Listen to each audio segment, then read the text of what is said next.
दो डंडे पड़े और सब कुछ तोते की तरह बड़बड़ करते हुए मुंह से बाहर निकाल दिया।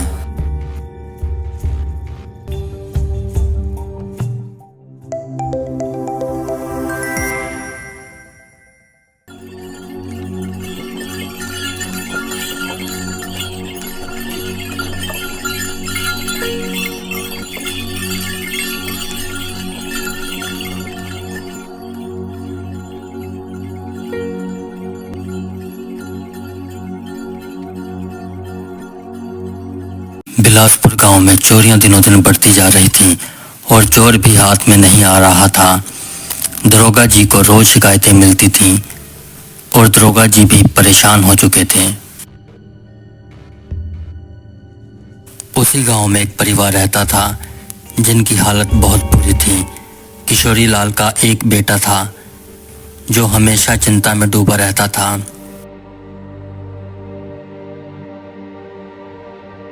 अरे निर्मला, आज दिल कर रहा है कहीं बाहर घूमने जाऊं, पर ये टांगे ही साथ नहीं दे रही। ये बीमारी तो लगता है जान लेकर ही छोड़ेगी। कितने दिन हो गए घर से बाहर निकले को, मन तड़पता है, अंदर ही अंदर घुटन होती है। समझ में नहीं आता क्या करूं। दवाइयाँ इतनी महंगी हैं, दवाइयाँ खाऊं या दिन भर के खाने का इंतजाम करूं। जितने पैसे थे सारे खर्च हो चुके हैं। तुम भी पूरा दिन लोगों के घर में काम करती हो, मुझसे देखा नहीं जाता। और राजू भी कुछ काम नहीं करता कि हमारा कुछ साथ ही दे दे, पर पता नहीं ये कहाँ खोया रहता है। आप इतना क्यों सोचते हो? दुख सुख तो चलते रहेंगे। जीवन में तो बहुत कुछ होता है। अगर आप ठीक होते तो मुझे कहीं काम करने देते। आपने तो बहुत कुछ किया है हमारे लिए। अब तो राजू भी बच्चा है, क्या कर सकता है हमारे लिए बेचारा। कोई बात नहीं, अभी तो मैं काम कर रही हूँ। कुछ दिनों बाद क्या पता राजू भी कहीं काम करना शुरू कर दे। राजू ये सब सुन रहा था और अंदर ही अंदर बहुत परेशान था। अपने घर की हालत देखकर बहुत दुखी था। पर इस बार राजू ने कहीं काम करने का सोचा। उसकी पढ़ाई तो पहले ही छूट गई थी, अब वो कहीं काम करना चाहता था।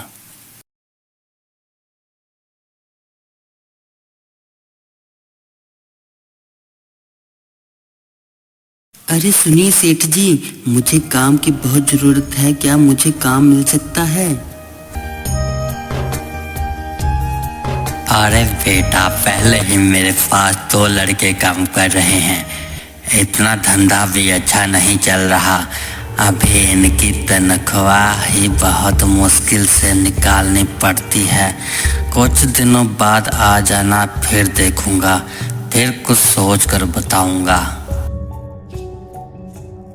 राजू बेचारा घर वापस आ जाता है और बहुत दुखी होता है और सोचता है, मैं क्या करूं ऐसा कि सब कुछ सही हो जाए। बाबा की दवाइयों का खर्चा, माँ का, लोगों के घर काम करना, कैसे सही करूं सब कुछ, क्या करूं।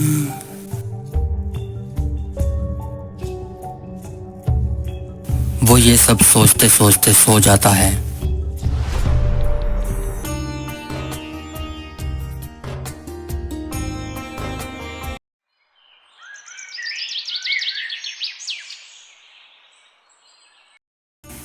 अरे बेटा, राजू बेटा, बेटा। हाँ बाबा। वो माँ तेरी को जल्दी काम पर जाना था तो वो तेरा खाना बनाकर रख गई है वहाँ। हाँ, नहा धो कर खाना खा लेना। और वहाँ ट्रंक के ऊपर कुछ पैसे रख कर गई है, वो पैसे लेकर मेरी दवाइयाँ ले आना। हाँ ठीक है बाबा, ले आऊँगा। राजू खाना खाता है और पैसे लेकर दवाइयाँ लाने चला जाता है। रास्ते पर उसके पैसे गिर जाते हैं। वो दुकान पर पहुंच जाता है और दवाइयाँ मंगवा लेता है। पैसे ना होने के कारण दुकानदार उसे दवाइयाँ देने से मना कर देता है। ये दवाइयाँ दे दो, मेरे पिताजी बहुत बीमार हैं। अगर ये दवाइयाँ उन्हें समय से ना मिली तो उनका दर्द बहुत बढ़ता जाएगा। भाई ये दवाइयाँ बहुत महंगी हैं, मैं नहीं दे सकता, और ये दुकान मेरी नहीं मालिक की है। मालिक मुझे पूछेगा तो क्या बताऊंगा मैं उसे, इसलिए तू जा भाई और पैसे लेकर आ।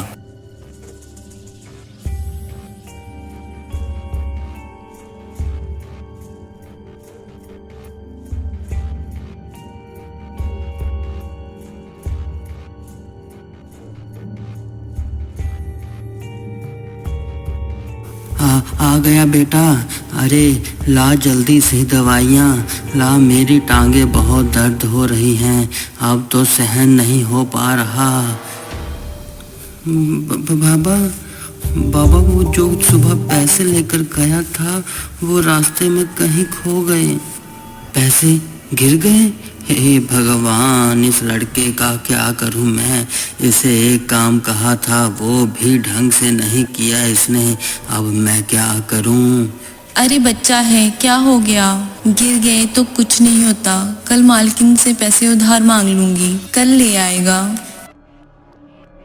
राजू गुस्से से घर से चला जाता है और एक ढाबे में काम मांगने लगता है। ढाबे वाला भी उसे काम नहीं देता, पर वहाँ दो आदमी आपस में बात कर रहे होते हैं। राजू उनकी बातें सुनता है। अरे सुनील, देखा कलुआ कितना अमीर हो गया। देखते ही देखते कितने दिनों पहले क्या था और आज देखो क्या बन गया। अरे काहे का अमीर बन गया? सुना है रात को लोगों के घरों में चोरियां करता है। मीना बता रही थी एक दिन वो रात को सो रही थी, उसे अचानक कुछ आवाज़ सुनाई दी।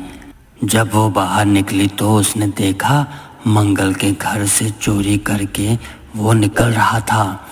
उसने मुझे बताया पर मैंने किसी से बात नहीं की, और तू भी मत करना वरना कलुआ हमें छोड़ेगा नहीं।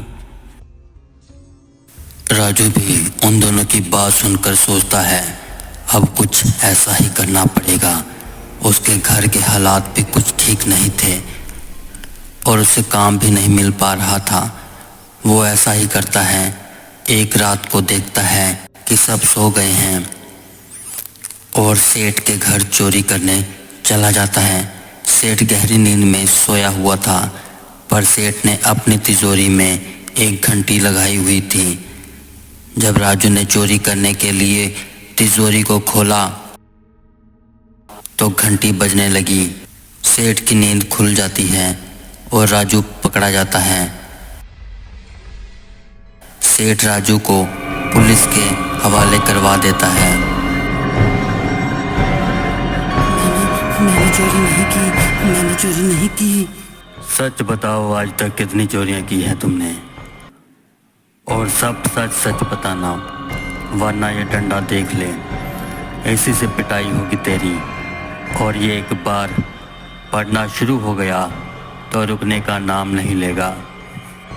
सच्ची सच्ची बता, आज तक कितनी चोरियां की हैं तूने?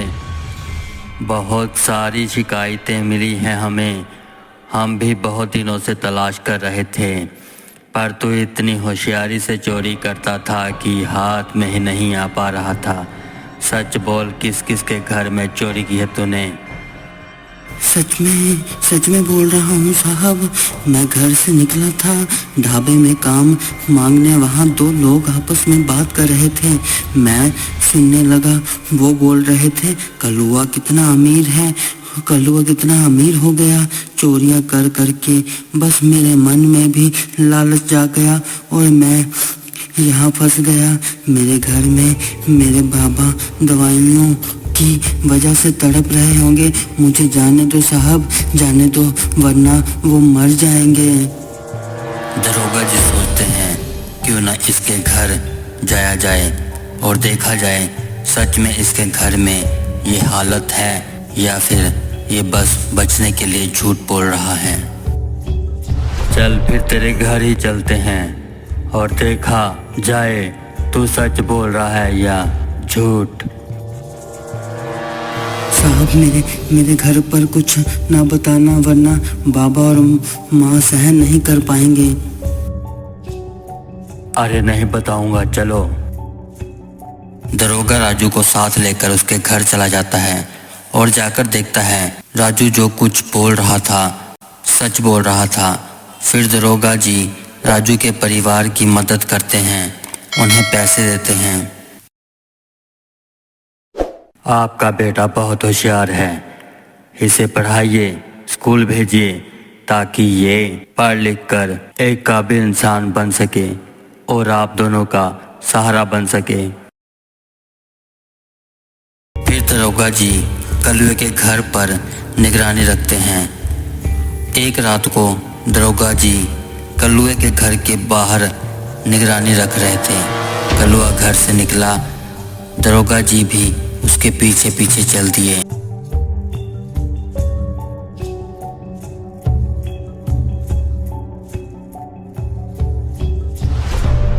कल्लुआ जैसे ही किसी के घर में घुसा, दरोगा जी ने पकड़ लिया। अब कल्लुआ बेचारा क्या करता।